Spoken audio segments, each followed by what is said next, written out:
America China మధ్య వాణిజ్య యుద్ధం మరోసారి తీవ్ర రూపం దాల్చింది. చైనా నుంచి దిగుమతయ్యే వస్తువులపై అదనంగా 100% సుంకాలు విధిస్తున్నట్లు అమెరికా అధ్యక్షుడు డొనాల్డ్ ట్రంప్ శుక్రవారం సంచలన ప్రకటన చేశారు. అంతేకాకుండా చైనా అధ్యక్షుడు షీ జిన్పింగ్తో జరగాల్సిన కీలక సమావేశాన్ని రద్దు చేసుకుంటానని తీవ్ర హెచ్చరికలు జారీ చేశారు.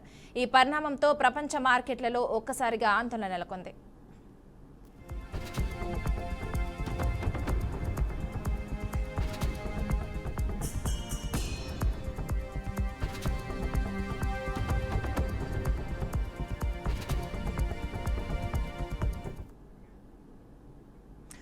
నాగార్జున సాగర్ జలాశయానికి స్వల్ప వరద నీరు కొనసాగుతుంది. ఎగువ నుంచి సాగర్ జలాశయానికి 83,848 క్యూసెక్ల వరద నీరు వచ్చి చేరుతుంది.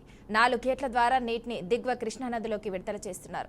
వర్షాలు కురుస్తూ ఉండడంతో ఏఎంఆర్పి వరద కాల్వలకు నీటిని నిలిపివేశారు. సాగర్ జలాశయం ప్రస్తుతం పూర్తిస్థాయి నీటి మట్టం పైన 590 అడుగుల వద్ద నిలకడగా ఉంది.